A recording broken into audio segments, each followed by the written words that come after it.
Gadis penjual korek api.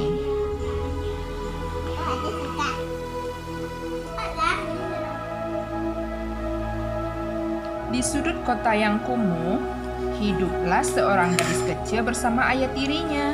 Nih gadis kecilnya, ini ayah tirinya. Si ayah tiri sangat kasar dan suka memukul. Ia sering memaksa gadis kecil itu untuk mencari uang.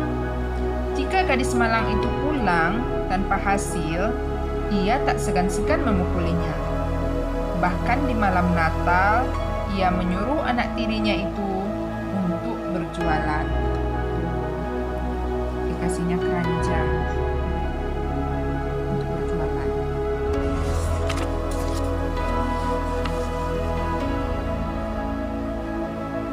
Gadis malang itu berangkat menuju tengah kota untuk menjual korek api. Malam itu begitu dingin dan salju turun cukup deras. Si gadis kecil itu tidak punya penghangat lain selain mantel tipis kumal dan sepasang sepatu usang yang kebesaran. Ia terus berjalan meskipun menggigil kedinginan. Tengok dek, kasihan kan? Orang nggak ada di luar karena ada salju yang turun dan dingin. Dia disuruh bapak tirinya jualan korek api.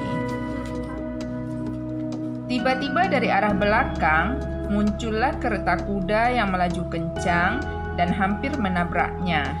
Untunglah gadis kecil itu sempat menghindar. Namun, kedua sepatunya terlepas dari kakinya karena kebesaran. Dan korek apinya berhamburan di jalan. Tuh, korek apinya berhamburan. Sepatunya terlepas karena sepatunya memang lebih besar daripada kakinya. Lalu, salah satu sepatunya jatuh ke selokan dan satu lagi diambil oleh seorang anak laki-laki di seberang jalan. Gadis itu memohon agar sepatunya dikembalikan. Namun anak laki-laki itu tidak mau. Dia menolak dengan kasar.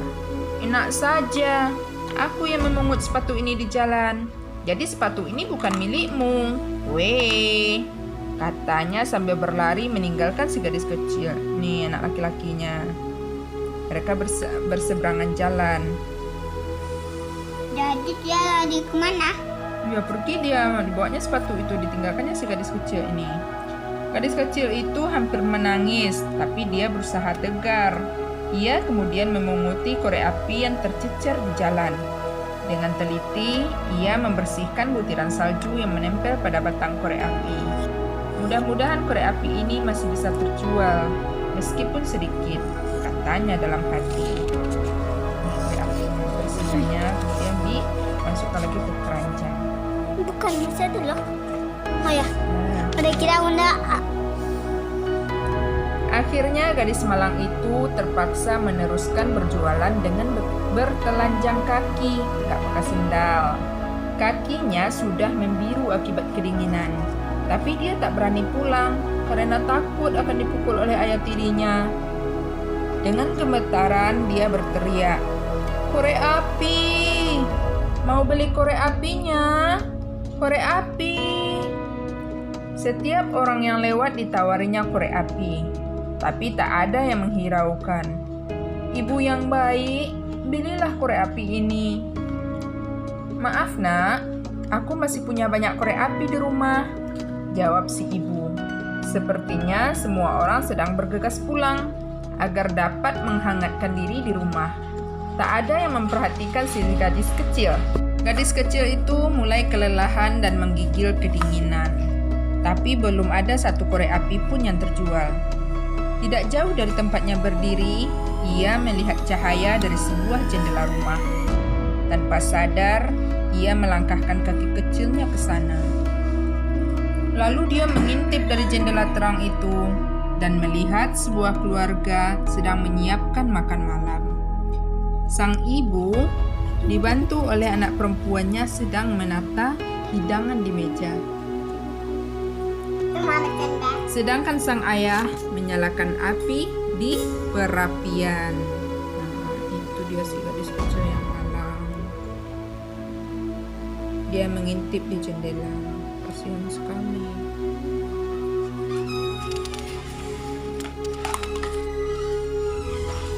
Makanan yang dihidangkan tampak begitu lezat dan semua orang terlihat bahagia. Lalu perapian itu, oh betapa hangat dan nyamannya bisa duduk di dekat perapian. Gadis malang itu hanya bisa melihat dari luar jendela. Dengan sedih, gadis kecil itu mencari tempat untuk berlindung dari udara malam yang semakin dingin. Jalanan sudah semakin sepi dan hampir tidak ada orang yang bisa ia tawari korek api. Ia pun duduk di sudut ruangan. Bunda harus tidak bicara. Tapi Bunda membacakan buku cerita. Jangan Bunda yang pilih. Ia pun duduk di sudut bangunan dan meringkuk. Nih, kasihan kan? Mungkin aku akan merasa hangat dengan menyalakan satu korek api, pikirnya.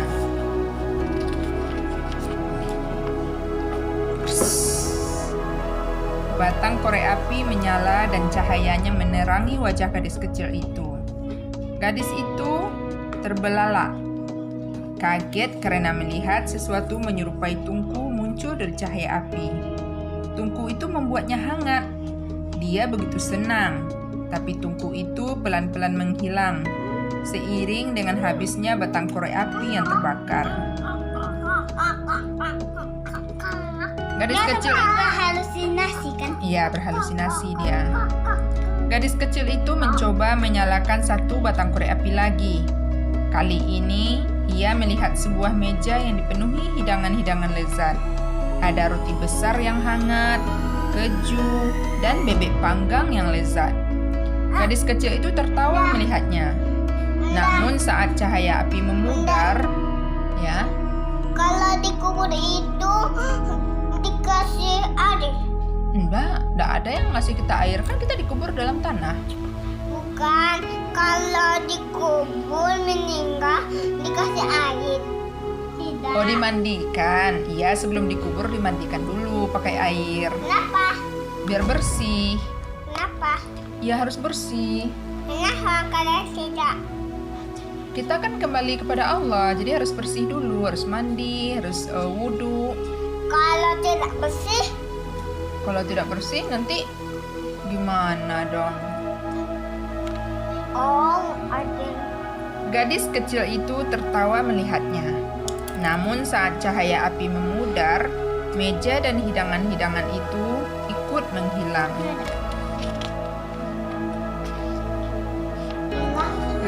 Datang neneknya. Mana? Ini neneknya. Di mana dia? Ini lagi Yuk, gadis kita baca kecil lagi. itu menyalakan korek apinya. Kali ini ia melihat sesosok bayangan orang yang sangat ingin Ia rindukan. ia rindukan. Ya Tuhan, nenek, teriaknya gembira. Nenek, nenek, si gadis kecil telah meninggalkan beberapa waktu yang lalu. Neneknya dan ibunya yang juga telah meninggal adalah orang-orang yang menyayanginya. Gadis kecil itu sangat gembira melihat neneknya. Gadis kecil itu menceritakan segala beban hidupnya dan kesedihannya pada neneknya. Neneknya tersenyum lembut dan mengusap kepala si gadis kecil. Setelah sekian lama, akhirnya gadis kecil merasa kembali hangatnya kasihan dia. Kasih sayang nenek. Kasih sayang neneknya. Setelah sekian lama, akhirnya gadis kecil merasakan kembali hangatnya kasih sayang neneknya.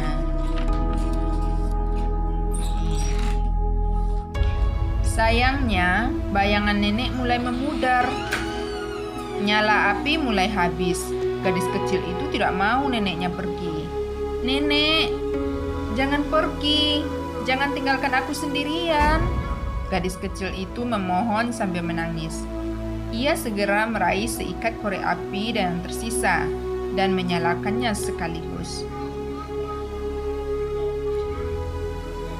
Nyala api kali ini begitu terang. Bayangan nenek kembali jelas. Gadis kecil itu sudah tidak peduli lagi dengan berapa banyak korek api yang ia gunakan. Ia tidak lagi ingat akan ayah tirinya yang akan memukulnya jika tahu semua korek api justru habis dipakainya.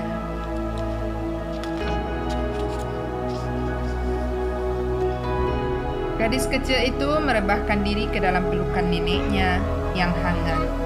Ia bisa mencium aroma tubuh neneknya yang sudah sangat dikenalinya. Dengan suaranya yang lembut, nenek berkata, "Oh cucuku yang malang, nenek tidak ingin meninggalkanmu di tempat dingin ini. Nenek akan mengajakmu ke tempat yang indah. Di sana ada ibumu telah menunggu dan menyiapkan hidangan lezat untukmu.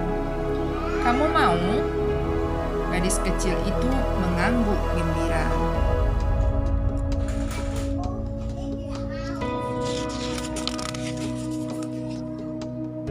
Nenek lalu menggandeng tangan si gadis kecil. "Pegang tangan nenek kuat-kuat ya, jangan sampai lepas," nenek mengingatkan.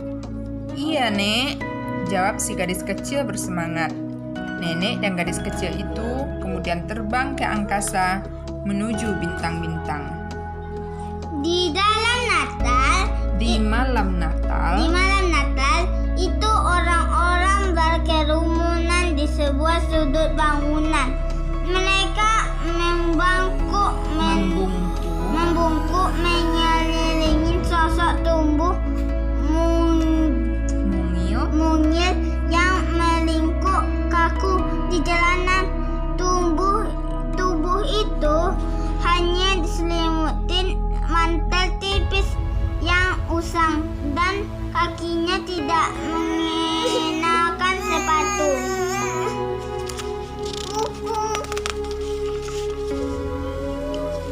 Seorang lelaki memeriksa denyut jantung dan nafasnya, tapi dia tidak merasakan apa-apa.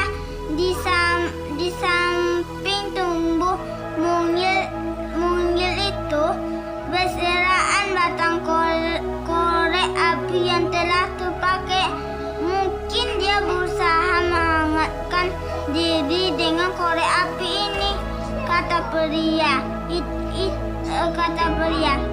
itu. Seseorang wanita terkejut dan berkata, "Aku tahu gadis kecil ini. Ini penjual korek api yang kulewatin. Kalau saja waktu itu aku mengajaknya ke rumahku, tentu dia tidak akan meninggal."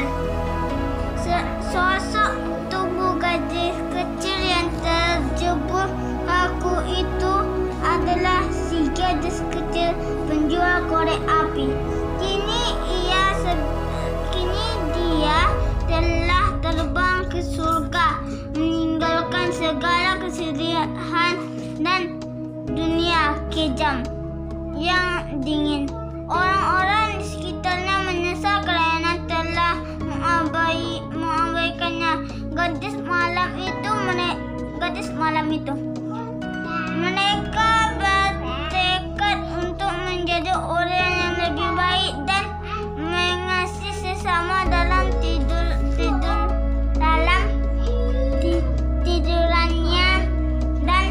tidurnya yang abadi.